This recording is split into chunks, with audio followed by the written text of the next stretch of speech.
Every once in a while, life gives you a moment that feels too perfect. You walk into a new situation, a new job, a new business, a new relationship, a new investment, and boom, everything clicks. The first day, amazing. The first week, even better. The first try, you win. And in that moment, you don't just feel happy, you feel chosen. You start thinking, maybe I'm built for this. Maybe I'm different. Maybe I'm naturally talented. Maybe this is my destiny. But here's the brutal truth. A great start can be the most dangerous thing that ever happens to you. Because sometimes, that first win isn't proof of skill. It's not a sign of talent. It's not a signal from the universe. Sometimes, it's just beginner's luck. And beginner's luck is one of the most seductive traps on earth. Because it doesn't just reward you, it reprograms you. It makes you raise the stakes. It makes you overestimate yourself. And it makes you ignore one thing that never lies: probability. So today, I'm going to show you why you should be wary when things get off to a great start. How beginner's luck destroys people in casinos, business, investing, real estate, and even relationships. And most importantly, how you can protect yourself from being fooled by a perfect beginning before it costs you years of your life. Let me start with a simple scene. Picture this. You're in a casino.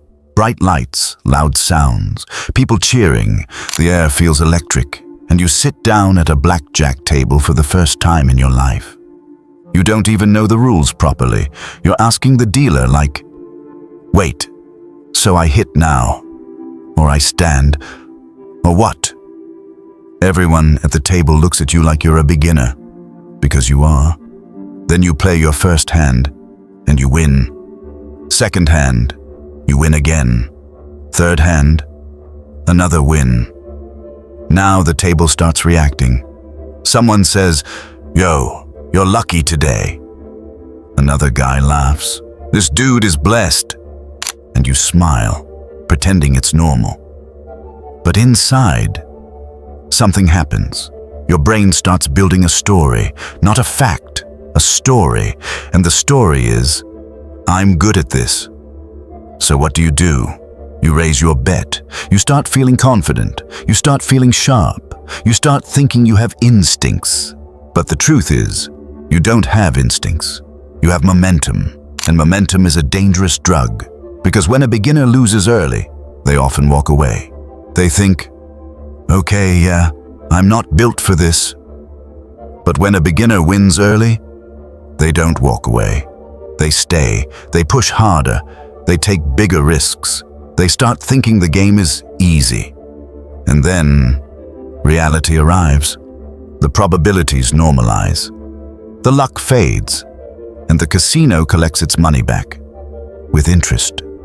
That's beginner's luck. It hooks you with a win, so you can be punished with confidence. Now here's where it gets scary. Beginner's luck isn't just a casino thing, it's everywhere. Let's talk about business.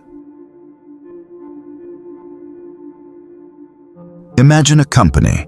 Let's call it Company A. Company A is doing well, but the directors want growth, so they decide to buy smaller companies. First, they buy Company B. It goes great. Synergies work. Teams integrate smoothly. Costs drop. Profits rise. Then they buy Company C. Again, it works. Everything fits.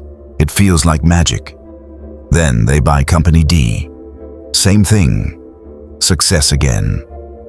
Now what happens in that boardroom?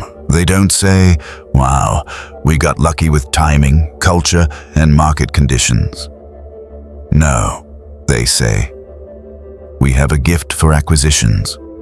They start believing they have a special ability. They start believing their leadership is elite.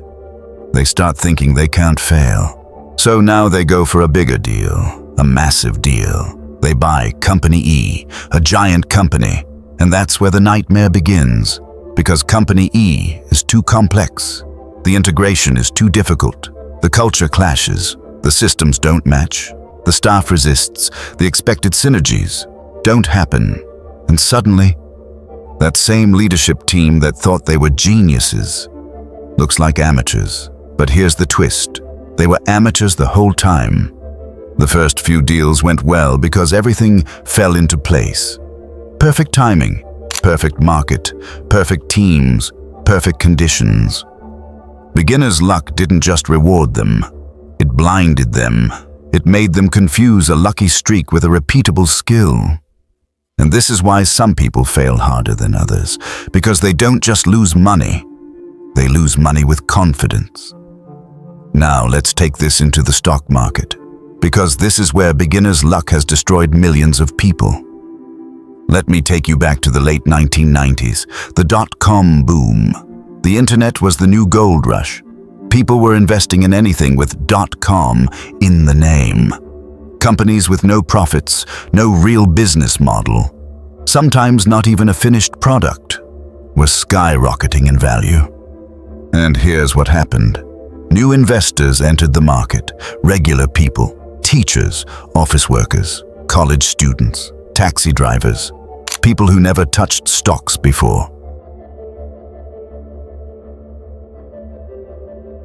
They bought a few internet stocks, and they made money fast, sometimes within days, sometimes within hours. And you know what they thought? They thought they were brilliant. They thought they had the eye. They thought they understood the market. Some even started giving advice like, "Bro, trust me. This one is going to explode." They started acting like mini Warren Buffetts. But the truth? They weren't skilled. They were surfing a wave.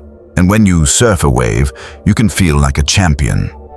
Until the wave collapses. And when the market finally turned downward, many of those same investors were left with something terrifying: debt. Because beginner's luck didn't just make them invest, it made them invest harder. Some took loans, some used credit cards, some put their life savings into the next big thing. And when the bubble burst, it didn't just take their profits, it took their peace, their stability, their future plans. Because nothing hurts more than losing money after you started believing you were unstoppable. Now let's talk about another famous beginner's luck story. Real estate flipping. You've seen this in every country, especially during housing booms. People start hearing stories like, "Bro, my friend bought a house and sold it in 3 months and made 200,000. Someone bought a small apartment and flipped it and doubled the money." And suddenly, everybody wants in. Dentists, lawyers, teachers, taxi drivers. People start quitting their jobs because they think, "This is my new life. This is freedom. This is my breakthrough." And in the beginning, they actually win.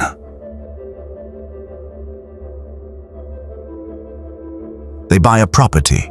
Prices are rising. They sell it quickly. Profit.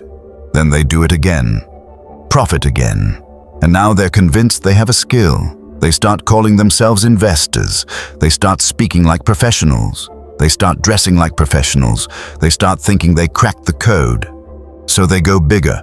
They buy multiple properties. They borrow money. They leverage. They take bigger risks. And then the bubble bursts. The market stops rising.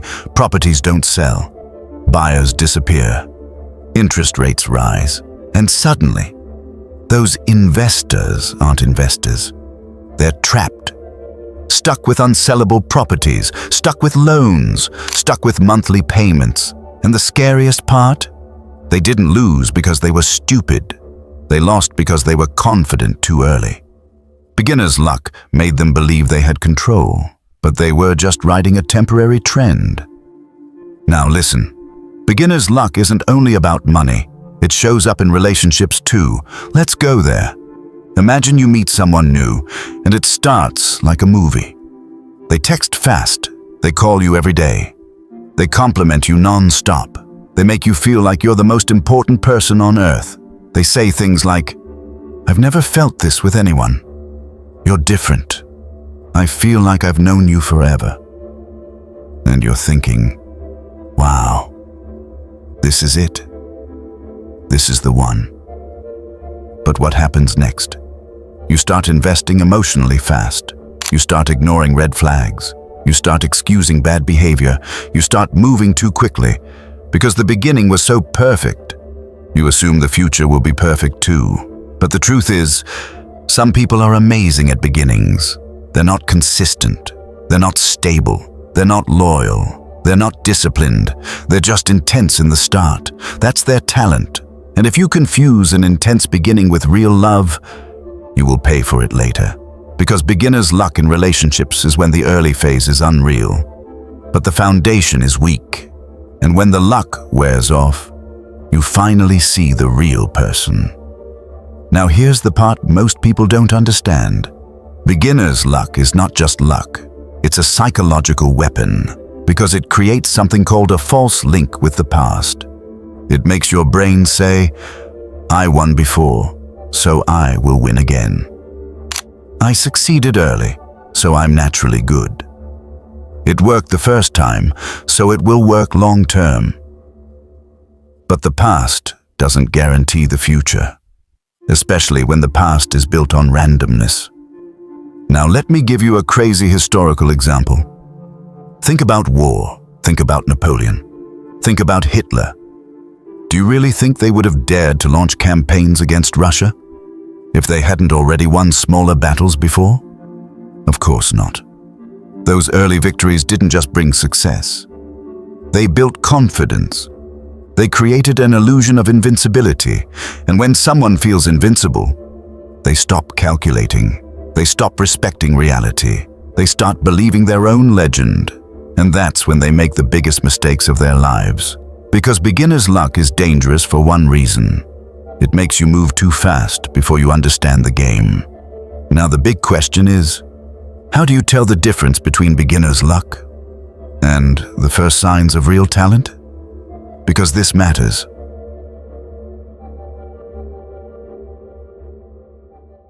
Thanks for spending time with us. If this sparked a new way of thinking, hit like and subscribe to keep the ideas flowing. And don't forget, check the description for the links to the resources and the original books we used today. We'll see you in the next one.